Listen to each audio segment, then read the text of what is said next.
नमस्कार दोस्तों, मैं आप सभी का दोस्त आनंद यादव। इसके पहले वाली वीडियो जो थी हिंदी वाली क्लास 10th की जो मैं बना रहा था वो बीच में रुक गई थी, तो उसी को मैं पूरा करने के लिए फिर से बना रहा हूँ दूसरी पार्ट उसका। ये उसी वीडियो का दूसरा पार्ट है। तो हम उपसर्ग तक पहुँचे थे।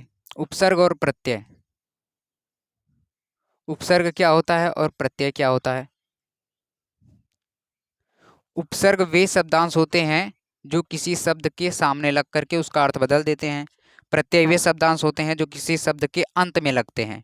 उपसर्ग किसी शब्द के पहले लगते हैं, प्रत्यय किसी शब्द के अंत में लगते हैं। जैसे यहाँ पर आपके सिलेबस में उपसर्ग सीरीज में तो बहुत ज़्यादा पढ़ने के लिए दिया है, लेकिन आपका सिलेबस जो है जितना आपको पढ़ना है वो मैं लिख देता हूँ, इससे बाहर से नहीं आएगा। अ उपसर्ग, अन उपसर्ग, अधि, अप, अनु, उप, सह, निर और परि, सु। इन्हीं उपसर्ग से आपको शब्द बनाने के लिए बोलेगा। तो उपसर्ग मतलब किसी शब्द के सामने जुड़ते हैं। उपसर्ग वे शब्दांश होते हैं जो किसी शब्द के सामने जुड़ते हैं। आ से आपको शब्द बनाना रहेगा तो आकार हो गया, अधर्म हो गया। और आप से आपको उपसर्ग से बनाना रहेगा तो अपकार हो जाएगा। अन से बनाना रहेगा तो अनाधिकार हो जाएगा। अनु से बनाना रहेगा अनुक्रम हो जाएगा। अधि से बनाना रहेगा अधि से बनाना रहेगा तो अधिकार हो जाएगा, अधिपति हो जाएगा। उप से बनाना रहेगा तो उपकार हो जाएगा, उपहार हो जाएगा, सहचर हो जाएगा। इसका निर का निराधार हो जाएगा। परि का परिक्रमण, परिभ्रमण। सु का सुचाल हो जाएगा। या सुचाल ही सही है। अब इसमें तो मैं आपको अब सु से सुचाल हो गया, सुरुचि हो गया। ऐसे आपको कम से कम दो दो इनका केवल 7-8 हैं ये, इनका केवल 2-2 3-3 आपको शब्द बनाना आ जाना चाहिए। सीरीज भी आपके पास होगी, जैसे सु का हो गया तो सुरुचि हो गया। और उपसर्ग किसी शब्द के सामने लगते हैं, प्रत्यय किसी शब्द के अंत में लगते हैं। उपसर्ग वाला पार्ट आपको समझ में आ गया होगा। अब प्रत्यय वाला देख लेते हैं। प्रत्यय वे शब्दांश होते हैं जो किसी शब्द के अंत में लगते हैं। आपके सिलेबस में आई प्रत्यय है। आई पढ़ाई लिखाई खिलाई कुदाई, ये हो गया आई से। और त्व महत्व गुरुत्व, ता लघुता सुंदरता कुरूपता, पन लड़कपन बचपन पागलपन, हट। अब ये देखिए जैसे पागलपन हो गया तो ये देखिए पीछे लग रहा है, तो प्रत्यय पीछे लगते हैं शब्द के। हट हो गया घबराहट हो जाएगा, छटपटाहट हो जाएगा। वट सजावट मिलावट। तो ये प्रत्यय हो गया। प्रत्यय से आपको 2 नंबर का पूछेगा।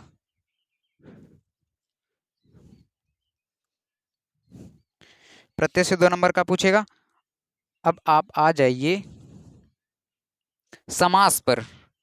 समास अगर आप विस्तृत रूप से पढ़ेंगे तो समास 6 प्रकार के होते हैं। विस्तृत रूप से पढ़ना होगा अगर आपको, तो इसके पहले मैंने समास की वीडियो बना दी है।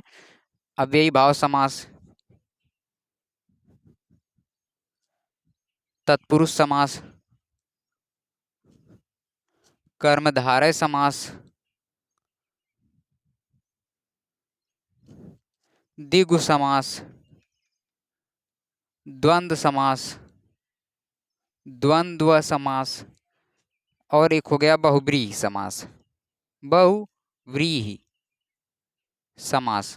तो ये 6 समास हैं जिनको आपको पढ़ना है अगर आपको विस्तृत रूप से जानना है तो। लेकिन अगर आपको सिलेबस के रूप से चलना है तो केवल आपको 2 पढ़ना है। द्विगु हो गया और द्वंद्व। द्विगु समास पढ़ना है आपको और द्वंद्व। समास का अर्थ होता है संक्षेप।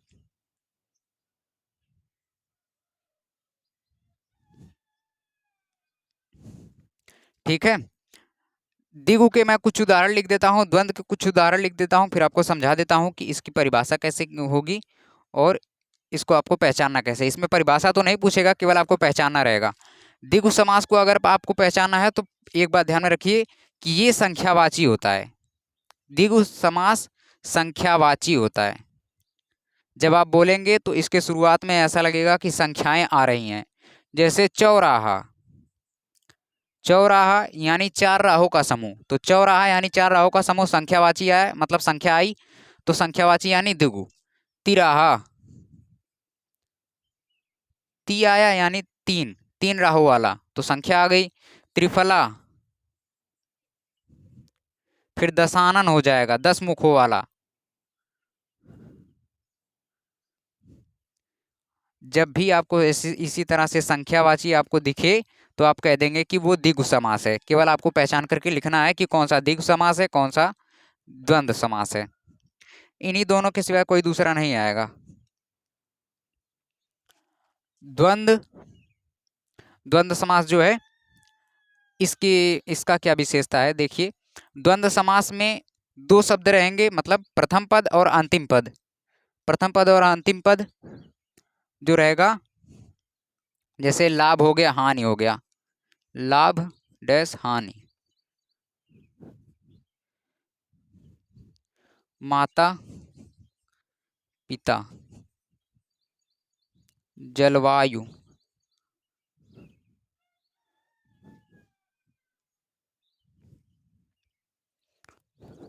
दिन रात।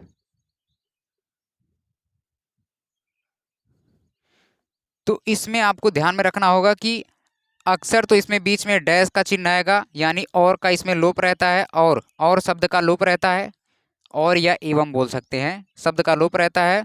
और प्रायः ये दोनों पद जो रहते हैं, ये प्रथम पद है, ये अंतिम पद या इसे उत्तर पद बोलते हैं, तो ये दोनों एक दूसरे के लगभग विपरीत होंगे। लाभ तो हानि, गुण तो दोष, गुण तो दोष,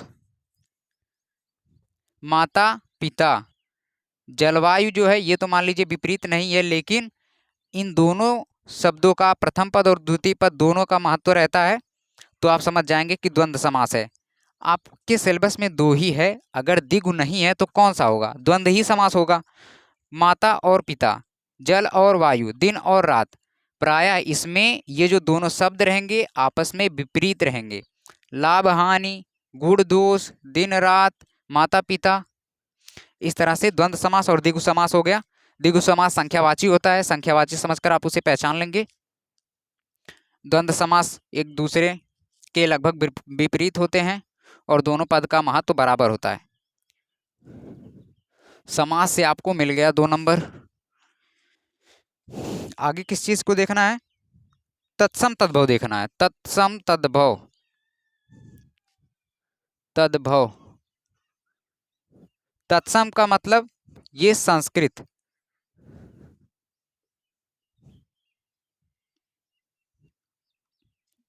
इसका मतलब हिंदी। ये मैं क्यों संस्कृत और हिंदी लिख रहा हूं, जो शब्द संस्कृत में प्रयोग रहते हैं, जो शब्द संस्कृत में प्रयोग रहते हैं, जैसे हो गया अग्नि, उन्हीं का अगर परिवर्तन होकर के हिंदी में आ जाए, अगर संस्कृत के शब्दों को ज्यों का त्यों लिख देंगे तो वो तो हो जाएगा तत्सम। अगर संस्कृत के शब्द परिवर्तित होकर के हिंदी में आ जाते हैं तो उसे बोलते हैं तद्भव। जैसे ये हो गया आग, ठीक है। तत्सम तद्भव, देखिए जब आप इस वीडियो को पढ़ेंगे तो मेरी विनती है कि आप सीरीज लेकर के पढ़िएगा। जैसे तत्सम तद्भव तो मैं समझा दिया कि संस्कृत वाला जो भाग रहेगा वो तत्सम रहेगा और जो हिंदी वाला भाग रहेगा वो तद्भव रहेगा। तो अब मैं आपको एक एक चीज़ याद कराते नहीं चल पाऊंगा। आपको बता दिया कि तत्सम मतलब संस्कृत वाला जो शब्द आएगा, जो संस्कृत में हूबहू प्रयोग किए जाते हैं, उसे तत्सम कहते हैं, और जो हिंदी में प्रयोग किए जाते हैं, संस्कृत से हिंदी में आ जाते हैं, उन्हें तद्भव कहते हैं। तो जैसे एक उदाहरण दे दिया कि अग्नि का आग होगा, तो आप इसी तरह से सीरीज से लगभग कम से कम आपको 40 तैयार करना है, 40 तत्सम तद्भव। 2 नंबर इतनी आसानी से थोड़ी मिलेगा, तो तत्सम तद्भव से आपको 2 नंबर मिल जाएगा। पर्यायवाची शब्द आपको याद करना होगा, पर्यायवाची।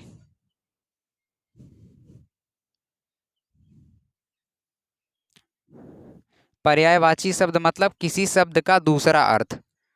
मतलब देखिए, जैसे यहाँ पर मैं दे दिया जल, तो इसी को दूसरी भाषा में क्या बोल सकते हैं? पानी बोल सकते हैं, नीर बोल सकते हैं। और अगर मैं दे दिया कलम, कलम तो अगर पेन लिखेंगे तो वो तो इंग्लिश भाषा में हो जाएगा। कलम हो गया, लेखनी हो गया। आग हो गया, तो आग की पर्यायवाची हो जाएगी। आग की पर्यायवाची मतलब आग को किस दूसरे और शब्द में लिख सकते हैं? पावक हो गया, ठीक है। और अग्नि हो जाएगा। मेहमान है तो मेहमान का आगंतुक हो जाएगा।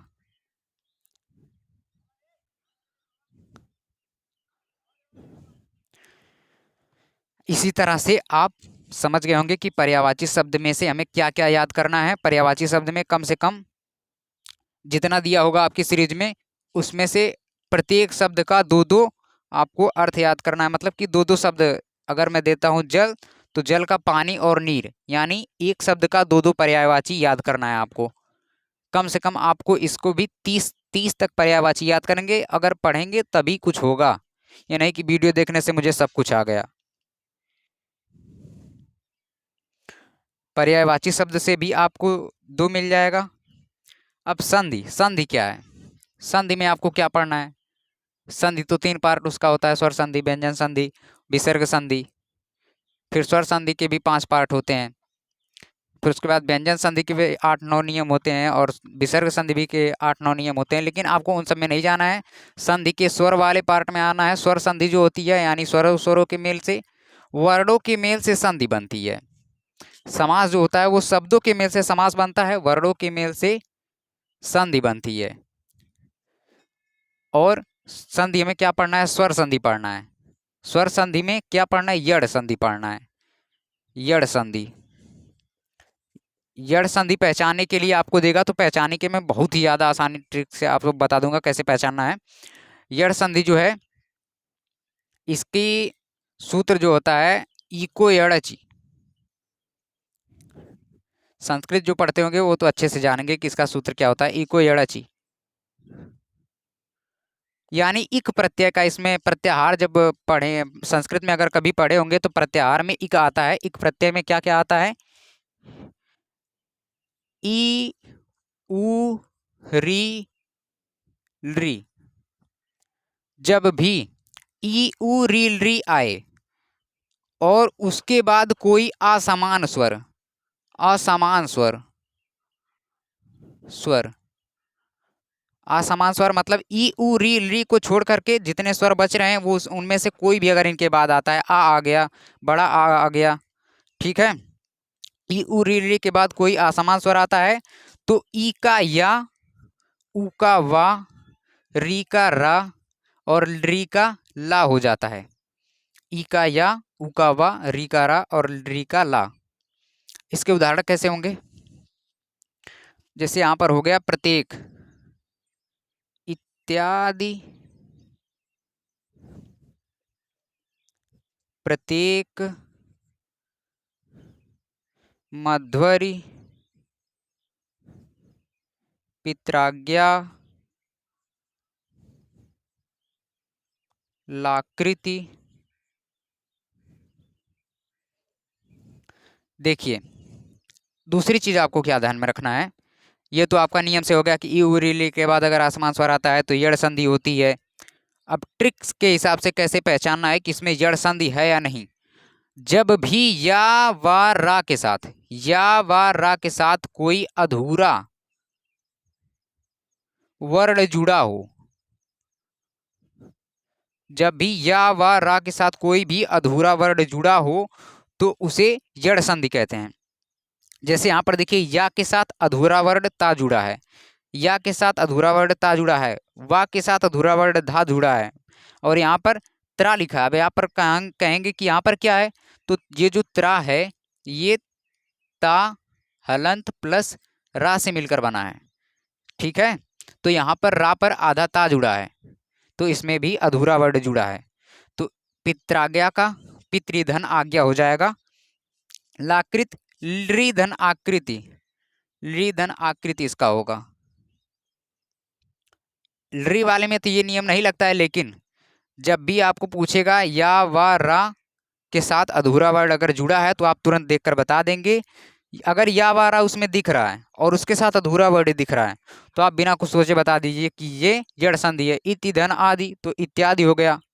प्रतिधन एक प्रत्येक हो गया। मधुधन अरि मध्वरी हो गया। पितृधन आज्ञा पित्राज्ञा। लृधन आकृति लाकृति। जब ई आएगा, ई के बाद असमान स्वर, तो ये या होगा, ऊ का वा होगा और री का रा होगा, री का ला होगा। तो यहाँ पर इति धन आदि लिखा था तो ई के बाद आ आया था, तो ई का क्या होगा, या हो गया। या वारा के साथ अगर अधूरा वर्ड जुड़ा है तो आप बिना कुछ सोचे बता देंगे कि वो जड़ संधि है। या वारा के साथ अधूरा वर्ड जुड़ा रहना चाहिए तो वो जड़ संधि हो जाएगा। संधि वाला भी आपको समझ में आ गया। यहाँ पर से अब भी आपको 2 नंबर मिल गए। अब सब काम आप ही को करना है। फल, देखिए शब्द रूप में से आपको कौन कौन पूछा जाएगा। शब्द रूप, फल का शब्द रूप आपसे पूछा जाएगा। फलम फले फलानि, फलम फले फलानि, फलेन फलाभ्याम फलई, फलाय फलाभ्याम फलेभ्य, फलात फलाभ्याम फलेभ्य, इसी तरह से करके रहेगा। तो आप किताब उठाइए, शब्द रूप याद कर लीजिए। 3-4 शब्द रूप याद करना है। इनके सिवाय आपको कहीं से भी नहीं पूछेगा। फल का याद करना है, मति का याद करना है, मधु का और नदी का। संस्कृत वालों को तो ये पूरा याद होगा, लेकिन आप लोग भी, जो लोग नहीं संस्कृत पढ़ते हैं वो लोग उम्मीद करें कि ये याद कर लीजिएगा। इन्हीं 4 शब्द रूपों को आपको याद करना है। शब्द रूप, इन 4 शब्द रूपों को जब आप देखेंगे तो इधर दिया होगा विभक्ति दी होगी। प्रथमा विभक्ति, द्वितीय विभक्ति, तृतीया, चतुर्थी, पंचमी, सप्तमी। फिर उसके बाद संबोधन दिया होगा। यहाँ पर आपको दिया होगा एक वचन, द्विवचन, यहाँ पर बहुवचन। तो आपको इससे क्वेश्चन कैसे पूछेगा, जैसे पूछ देगा आपको फलाए, जैसे मान लीजिए आपको दे दिया फलाए, तो ये फलाए कौन सा वचन है, कौन सी विभक्ति है। तो विभक्ति आप यहाँ से देख लेंगे, ये चतुर्थी विभक्ति है। कौन सा वचन है, ये एक वचन है। अगर आपको ये याद रहेगा पूरा तो आप बता पाएंगे कि एक वचन है कि 2 वचन है कि बहुवचन है कि कौन सी विभक्ति है। तो ये आपको शब्दरूप याद होगा तो आप पक्का यहाँ से 2 नंबर ले लेंगे। शब्दरूप फल, मति और मधु और नदी का याद करना है। फिर इसके बाद आता है धातु रूप। धातु रूप, धातु रूप में आपको पठ का और हस का शायद याद करना है।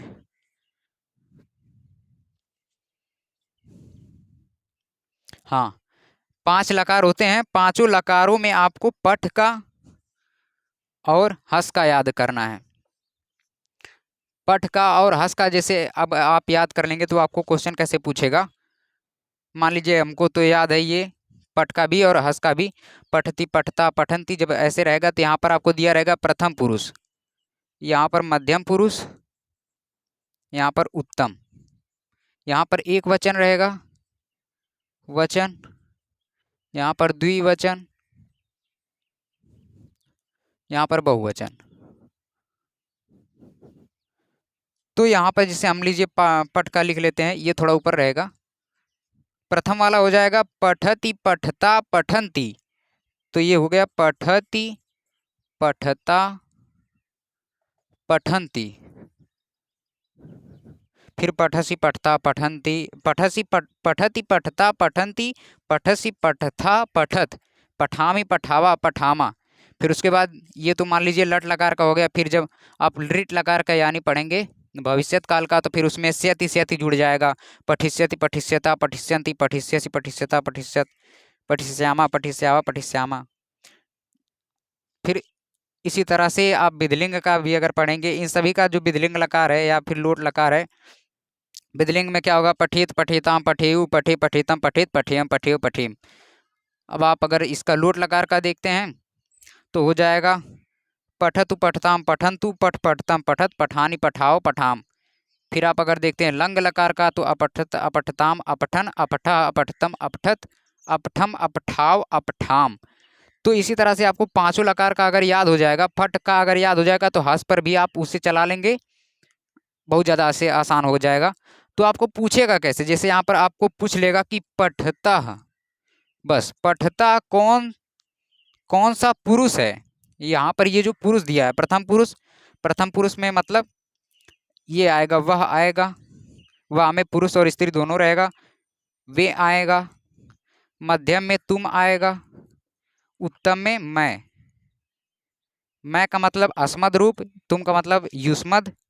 ये सब आपको लेकिन इस बार संस्कृत वाले पार्ट में से जो हिंदी का संस्कृत अनुवाद करना था, हिंदी का संस्कृत में अनुवाद, वो वाला कट गया है। तो यहाँ पर अगर आपको पूछता है पठता तो आप बताएंगे कि प्रथम पुरुष द्विवचन से है। आपको ये याद रहना चाहिए, धातु रूप भी, तभी आप यहाँ से 2 नंबर ले पाएंगे। बिना मेहनत के कुछ नहीं मिलेगा। हम भी मेहनत कर रहे हैं, आप भी मेहनत करिए, उसके बाद अपना रिजल्ट देखिए। बगैर मेहनत के देखेंगे तो कुछ नहीं होने वाला है। फिर उसके बाद खंड काव्य, में खंड काव्य में आपको अग्र पूजा पढ़ना है। अग्र पूजा कहानी की तरह से है, उसे कम से कम 3 से 4 बार पढ़ लीजिएगा। और जो जो प्रस्थान सर्ग है, जैसे इसी तरह से जो सर्ग सर्ग वाइज बटा है, उसको आप ध्यान में रखिएगा कि ये जो बोला जा रहा है, ये जो कहानी वाला पार्ट है, ये इस सर्ग का है। 7 के 6 सर्ग हैं, तो उन सभी सर्गों को आप कहानी की तरह पढ़ करके ध्यान में रख लीजिएगा।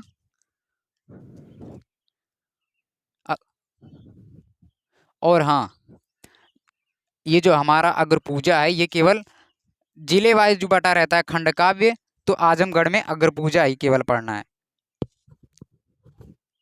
अब जो मैं आपको बताया था पैराग्राफ वाली चीज, एक पद्य में ये गद्य में पैराग्राफ पूछा जाता है, एक पद्य में पूछा जाता है। गद्य में पूछा जाता है, संदर्भ पूछा जाता है, इसका भी संदर्भ पूछा जाता है, तो संदर्भ वाला हमने बता दिया। फिर इसके बाद पूछा जाता है रेखांकित अंश की व्याख्या, और इसमें पूछा जाता है कि संदर्भ सहित व्याख्या। तो इन दोनों की व्याख्या करेंगे तो आपको 6 नंबर इससे, 6 नंबर इससे। और ये आप व्याख्या तभी कर पाएंगे जब आप इसे पढ़े रहेंगे। तो मेन फोकस आपको क्या करना है कि जो आपको स्कूल में पढ़ाया जा रहा होगा, जैसे पद्य पढ़ाया जा रहा होगा, तो उसमें उसका जो अर्थ बताते हैं उसको आपको ध्यान में रखना है। रही बात गद्य की, तो गद्य आप खुद से भी पढ़ सकते हैं। तो गद्य का जो पैसेज दिया रहेगा पैराग्राफ, उसमें से 6 नंबर का आपको पूछा जाएगा, 2-2 नंबर का तो यही संदर्भ वाला हो जाएगा, फिर वही व्याख्या वाला हो जाएगा 4-4 नंबर का। एक उसमें से क्वेश्चन पूछ देगा, हो जाएगा 6 नंबर। गद्य साहित्य पद्य साहित्य का विकास। अब देखिए, सबसे पहला क्वेश्चन तो यही आता है, गद्य साहित्य और पद्य साहित्य का विकास।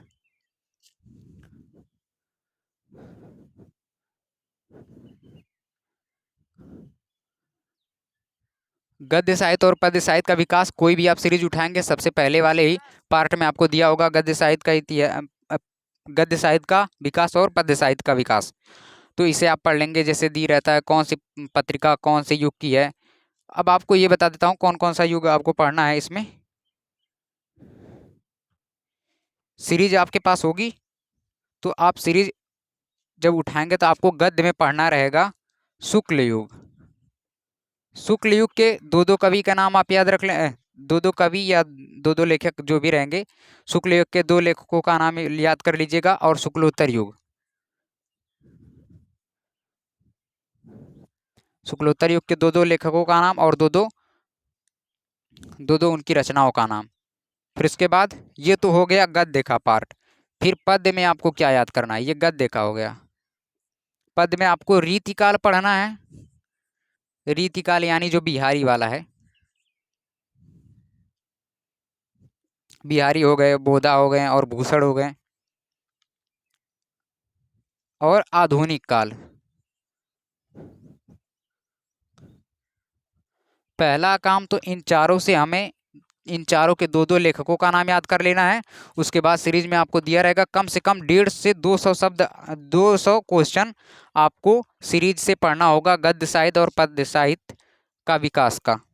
तब इसमें से आपको 10 नंबर आता है, 10 नंबर आपको तब मिलेगा, दोनों का मिला करके, गद्य साहित्य का विकास और पद्य साहित्य का विकास।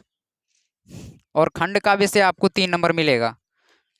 खंड काव्य में तो मान लीजिए अग्र पूजा पढ़ लेंगे और कृष्ण का चरित्र चित्रण भी पढ़ लीजिएगा।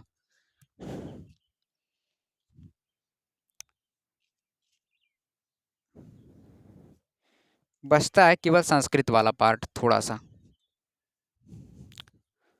संस्कृत वाले पार्ट में पहले आता था संस्कृत का संदर्भ सहित अनुवाद, तो संदर्भ तो रहेगा और अनुवाद भी रहेगा इसमें, और अनुवाद रहेगा। इसके साथ 2 क्वेश्चंस रहेंगे, 2 प्रश्न। एक चीज संस्कृत में ये कट गया है कि आपको जो जैसे लिखा रहता है कि वह स्कूल जाता है, इसकी जो संस्कृत में इसे जो बनाना था, इस तरह के वाक्यों को जो संस्कृत में बनाना था, संस्कृत अनुवाद, ये अब कट गया है। बस आपको इतना ही पढ़ना है। संस्कृत वाले पार्ट में संदर्भ आप कैसे निकालेंगे कि मतलब ये इस लेसन से लिया गया है, लेखकों का नाम इसमें नहीं लिखाएगा। और अनुवाद स्कूल में विशेषकर ध्यान क्या रखना है, पद्य वाले का अनुवाद आपको अच्छे से आना चाहिए, मतलब पद्य की व्याख्या करना आपको, जो कविताएं वाला पार्ट होता है, रसखान उसखान इन सब का जो पार्ट है, इसको आपको व्याख्यायित करना आना चाहिए और संस्कृत का अर्थ निकालना आना चाहिए संस्कृत परिचायिका से या अनिवार्य संस्कृत से। नमस्कार दोस्तों, उम्मीद है आपका ये वीडियो संपन्न हो गया होगा। आप प्रैक्टिस करिए और देखिए आप कितना कर पाते हैं।